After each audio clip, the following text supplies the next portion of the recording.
प्यारे दोस्तों, अस्सलाम वालेकुम। आप देख रहे हैं इरफानी नेटवर्क और मैं हूं मोहम्मद इरफान, झारखंड। दोस्तों, मुसलमानों के लिए आ गया है एक बुरी खबर। जी हां दोस्तों, रमज़ान का ये आखिरी असरा चल रहा है और रमज़ान ख़त्म होने वाला है दोस्तों। और इसी के साथ मुसलमान जिस चीज़ पर टकटकी लगाकर बैठे थे ईद पर आ गया है एक बहुत बड़ी खबर, जिसको जानने के बाद यकीनन मुसलमानों को झटका लगेगा और ज़ोरदार झटका लगेगा। तमाम तरीके के तैयारियों के साथ जो मुसलमान जिस चीज़ पर सबसे ज़्यादा टकटकी लगाकर बैठे थे, जिस तरफ मुसलमानों की निगाह थी, खबर आया और उस खबर ने सभी मुसलमानों का दिल तोड़ दिया है। क्या है खबर दोस्तों, हम आगे आपको बताने वाले हैं। उससे पहले रिक्वेस्ट करते हैं कि अगर आप पहली बार मेरे यूट्यूब चैनल इरफानी नेटवर्क में विजिट कर रहे हैं तो जल्दी से मेरे चैनल को सब्सक्राइब कर लें, साथ ही साथ बेल के बटन को आप ऑन कर दें ताकि आने वाला हर वीडियो सबसे पहले आप तक पहुंच सके। दोस्तों, सभी मुसलमान ये टकटकी लगाकर नज़र आ रहे थे, लगाकर बैठे हुए थे कि रमज़ान के आखिरी असरे में अलविदा और ईद पर मुसलमानों को कुछ रियायत मिलेगा। लेकिन दोस्तों, देश में जो महामारी की वजह से लॉकडाउन की स्थिति बनी हुई है और इस लॉकडाउन के लीला में हर तरह के काम बंद है। यहाँ तक कि मस्जिदों के दरवाजों में ताले तक लग गए हैं, ताले लटक गए हैं और कहीं जहाँ खुला है तो चंद लोग ही नमाज अदा कर रहे हैं। दोस्तों, लॉकडाउन पहला आया, दूसरा आया, तीसरा आया और अब लॉकडाउन नंबर 4 भी लागू हो गया है 18 तारीख से।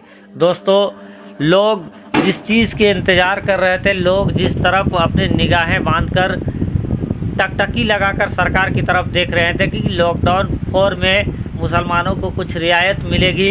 लेकिन दोस्तों, मैं आपको बता देना चाहता हूं कि जो सरकार ने जो नियम लागू किए हैं इस लॉकडाउन 4 में, उसमें भी सेम उसी तरह का नियम लागू किया गया है जो पहले का था।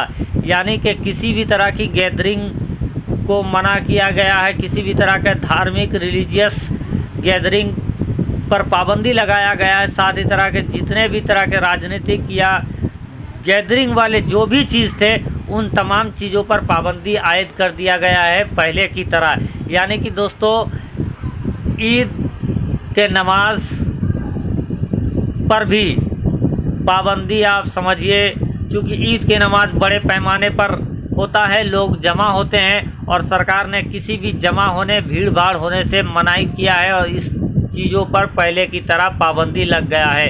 यानी कि ईद पर भी अब मायूसी की बादल छा गई है। सरकार ने किसी भी तरह का रिलीफ नहीं दिया है और ईद भी अब मायूसी के साये में ही गुजरेगा। साथ ही दोस्तों, दूसरी खबर की तरफ हम आगे बढ़ें तो आपको बता देना चाहते हैं दोस्तों, एक बार फिर से गोदी मीडिया आ गई है हरकत में और गोदी मीडिया पूरी तरीके से एक्टिव हो गया है। और गोदी मीडिया को एक्टिव करने का काम अगर किसी ने किया है तो मुसलमानों ने ही इनको फिर से मौका दे दिया है अपने ऊपर हमला बोलने का, मुसलमानों को बदनाम करने का। जी हाँ दोस्तों, जगह जगह से जो खबरें सामने आ रही है उसके मुताबिक ये बताया जा रहा है कि मुसलमान फिर तोड़ रहे हैं सोशल डिस्टेंसिंग का जो गाइडलाइन है, उसकी धज्जियाँ उड़ाते हुए मुसलमान तमाम तरीके के पाबंदी, तमाम तरह के बंदिशें, तमाम तरीके के नोटिफिकेशन और आलिम उलमा के समझाने के बावजूद मुसलमान भारी तादाद में बाहर निकल रहे हैं और ईद के लिए ख़रीदारी कर रहे हैं। दोस्तों, ईद के लिए ख़रीदारी कर रहे हैं, तमाम चिंता, तमाम फिक्र को बालाए ताक में रख के कि जो ये खुशी के लिए जो ये ख़रीदारी करने के लिए ये निकल रहे हैं, भीड़ भाड़ वाले इलाके में निकल रहे हैं। खुदा न खास्ता अगर कोई महामारी से पीड़ित व्यक्ति के अगर संपर्क में कोई आ जाता है तो फिर उसके घर में ईद की खुशी क्या होगी आप समझ सकते हैं। तो इन तमाम चीज़ के डर, कोरोना के इस भयानक महामारी के डर को आदमी पीछे छोड़ता हुआ, जैसे कोरोना की बीमारी ख़त्म हो गया है, बेधड़क से मुसलमान बहुत जगह पर निकल रहे हैं, ख़रीदारी कर रहे हैं, भीड़ भाड़ में जा रहे हैं। इन तमाम चीज़ों को गोदी मीडिया काफ़ी हाईलाइट और मिर्च मसाला लगाकर जनता के सामने रख रही है और एक बार फिर से मुसलमानों को विलन बनाने की कोशिश में गोदी मीडिया सक्रिय हो गई है। हम आप लोगों से यही अपील करेंगे कि आप गोदी मीडिया को किसी भी तरह का मुसलमानों के ऊपर आक्रमण करने का मौका ना दे। आप खुद बचे अपनी कम्युनिटी को बचाएं और भीड़ भाड़ वाले इलाके में ना जाएं। जान बचा रहेगा तो आप अगला ईद भी मना सकते हैं, बकरीद भी मना सकते हैं, लेकिन अगर जान ही ख़त्म हो जाएगा तो फिर कोई भी और किसी तरह के आप फेस्टिवल को नहीं सेलिब्रेट कर पाएंगे। इसीलिए गुजारिश है कि पहले जान बचाएं। जान बचाना फ़र्ज है, नया कपड़ा खरीदना फ़र्ज वाजिब नहीं है। प्यारे दोस्तों, और तीसरे नंबर का जो खबर सामने आया है वो न्यूजीलैंड की धरती से निकलकर सामने आया है, और इस खबर को आप बुरी खबर नहीं कह सकते हैं। हाँ, बुरी खबर भक्तों के लिए ज़रूर कह सकते हैं। जी हाँ दोस्तों, जैसा कि आप लोगों को मालूम है कि इस समय जगह जगह खास करके विदेशों में भक्तों के लिए ज़मीन छोटी पड़ गई है।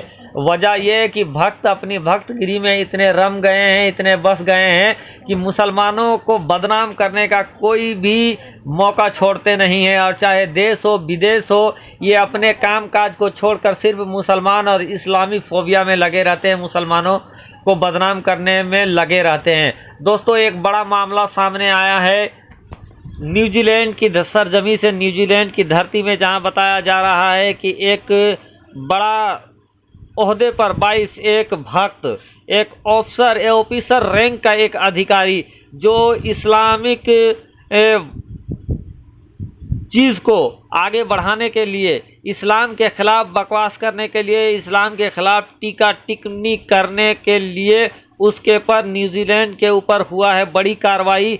और उसको उसकी समिति से, जो एक बड़ी समिति न्यूजीलैंड के अंदर है, उस समिति से हटा दिया गया है। उनके ऊपर मुसलमान और इस्लाम के ख़िलाफ़ टीका टिप्पणी और सोशल मीडिया में गलत चीज़ों का प्रसार करने का तोहमत लगा है, इल्ज़ाम लगा है। और इस इल्ज़ाम की वजह से इस भक्त साहब को अपनी नौकरी, अपने काम, अपने रुतबे से हटा दिया गया है, उनको समिति से बर्खास्त कर दिया गया है।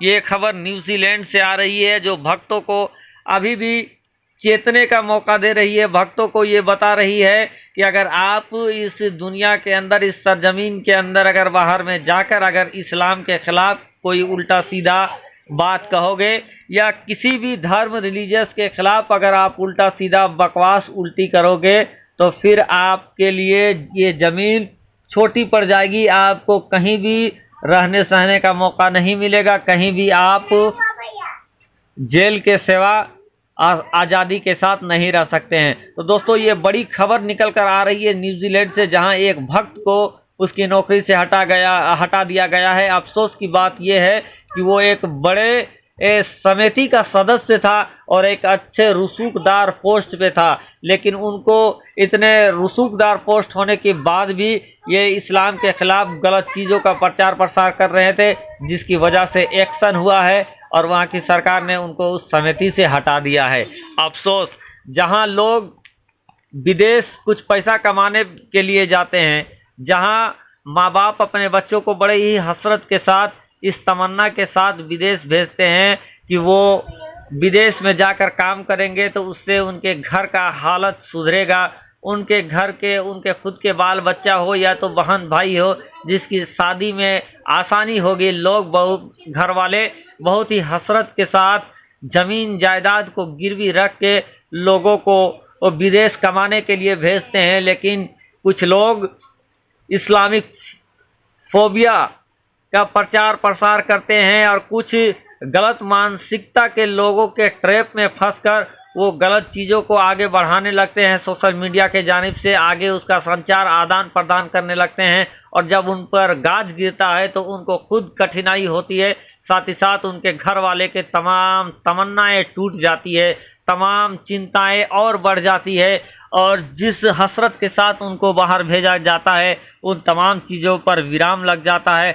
खुद भी कठिनाई में आ जाते हैं और पूरा परिवार कठिनाई में आ जाता है। तो जो भी लोग, जो भाई बंधु विदेश में काम करते हैं, उनसे मैं अपने जानिब से ये रिक्वेस्ट करूंगा, अपने तरफ से ये गुजारिश करूंगा कि आप विदेश जाएं, ईमानदारी के साथ काम करें, अपने मुल्क का नाम करें, खुद भी पैसा कमाएं, और उसको आप जब भेजते हैं, इंडिया भेजते हैं, तो इंडिया का भी विकास होता है, इंडिया का भी विदेशी मुद्रा भंडारण में बढ़ोतरी होता है। तो आप वहाँ से भी देश सेवा कर सकते हैं। लेकिन जब आप गलत काम करते हैं, किसी धर्म संप्रदाय को बदनाम करने का काम करते हैं, और जब आप पर कार्रवाई होता है, तो मुल्क का भी नाम बदनाम होता है, खुद आपका ख़ानदान का नाम बदनाम होता है और आप भी आ जाते हो कष्ट में। तो ऐसा काम